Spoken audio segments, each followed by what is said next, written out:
It seems like from where I stand in the situation, it seems like nobody likes the Clippers. I mean, it seems like nobody, even in the NBA, does. Because when you look at this situation here that I'm about to speak on in regards to the Clippers, ESPN NBA insider Brian Windhorst actually spoke on it here lately by saying that the Clippers got undervalued and basically undercut in regards to their schedule, because their schedule is pretty much, out of the realm and pretty much just unfair, you know what I'm saying? And that's what Brian Windhorst was saying, because when you look at the Clippers schedule this year, they got 25 or so occurrences where they're playing, I think it's 20 plus occurrences where they play 3 games in 4 nights. And with that type of schedule is kind of brutal for a team like the Clippers, because we all know their injury history. We all know that, Kawhi and PG, injury history is not the greatest, along with other players on the team as well, but mainly, of course, them two, because they're like the star players in the situation. So, their issues and their situations are highly predicated or highly looked at a lot more than other guys on the team who may be suffering just as many injuries or more. So, injuries play a big part with them. So scheduling is going to play a big part. And, Brian Windhorst actually went in saying also that, when you look at the Denver Nuggets schedule, they only have about 15 or 16 occurrences throughout the season where they do 3 games in 4 nights. You see what I'm saying? Whereas the Clippers have 20 to 25 occurrences where they do that. And even Brian Windhorst said, hopefully he doesn't get in trouble for saying it. He mentioned that on ESPN, and he mentioned it in his soliloquy by saying hopefully he doesn't get in trouble, because, ESPN, they've been letting people go here lately, or have let people go, a good amount of people. And even Stephen A. Smith said his job might be in jeopardy, which I think that's a damn lie, because I don't think they have no intentions of getting rid of him, because he makes all the ratings for ESPN, or at least in their eyes. So, when I look at everything, the way it's like mapped out, it looks like it's just a hard road for the Clippers. It looks like the Clippers are going to have a not an easy task. And, listen to the Clippers, or listen to Ty Lue say on All the Smoke about a month ago or so, that they're going to take the regular season more serious. That definitely sounds good, but it's definitely going to be a lot more challenging than what it has been in previous seasons, because this is the one season where I can say, based upon what Brian Windhorst brought out in regards to their schedule, I might have to say this might be their toughest schedule that they've had since they've been together in the Kawhi PG era, because 20 to 25 instances through a season where you're playing 3 games in 4 nights, that's a lot, especially when you're not even the team who's won the championship, or a team that's, trying to get to a championship. The high road is there, for the Clippers, and it's going to be a tough one as well. And I definitely don't think the Clippers need to,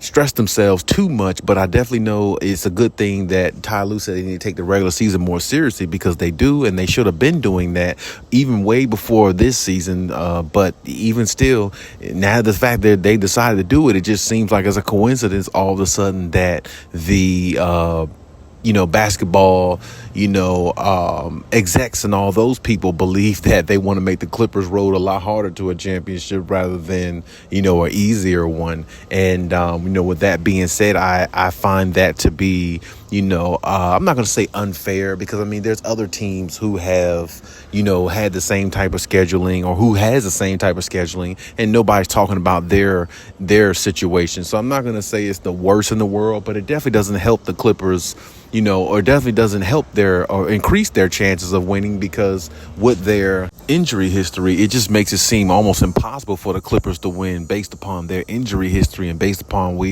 all that we've seen from them in regards to them coming up short. So, that type of scheduling is brutal for a team like the Clippers, especially guys like Kawhi and PG, who are a year older. Their knees are a year older. Their body is a year older, and they already suffered numerous injuries when they were basically load managing through a season. And now it makes you wonder, as a Clippers fan or as an NBA fan, will they have to be subject to load managing more due to the fact of how brutal their schedule is? You see what I'm saying? So that the scheduling situation might alter a lot with the Clippers, because if their intention is to take the regular season serious, that means all them 3 games and 4 nights that we're talking about, they're going to need to play a lot of those in regards to Kawhi and PG, and that's going to be tough for them to do, especially especially with their health and everything. But it's going to have to be done. You know what I'm saying? It's just going to have to be. They're going to have to find a way to do it. And there's just no other way around it. There's no other way to look past it. It's just going to have to be done because they're going to have to build this continuity, something that they haven't built this whole time because they weren't on the floor enough together to build it.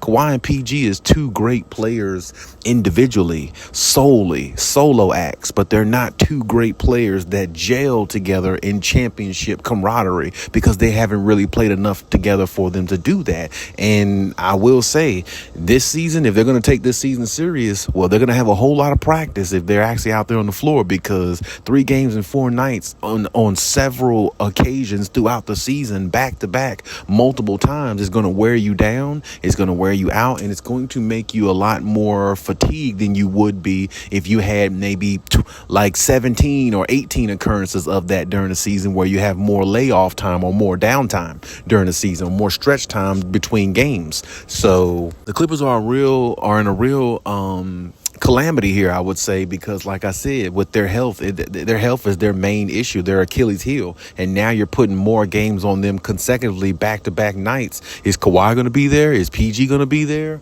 Is both of them going to be there? Because really at this point, seeing 1 out of 2 on the floor just isn't good enough because we've seen it so much and we really don't want to see it and didn't want to see it back in the day. So when they started this thing, so, you know, we have to hope that we see both of them on the floor for a lot of these 3 games out of 4 nights that they're going to have. And that's the reason why Brian Windhorst put this out there, because he really thought it was unjust for a team like this who can't even stay healthy, not even playing 3 games out of 3 games in 4 nights or 4 games in 5 nights. So, I mean, it's going to be tough for the Clippers. It's going to be a high road, but I'm definitely anticipating it. I definitely can't wait to see how it turns out because it's going to be an interesting one for them and definitely the toughest championship I think Kawhi Leonard has had possibly to go after, which is this one with the Clippers. So we'll see how it all pans out. We'll see if him and PG can find a way, but it's definitely going to be tough.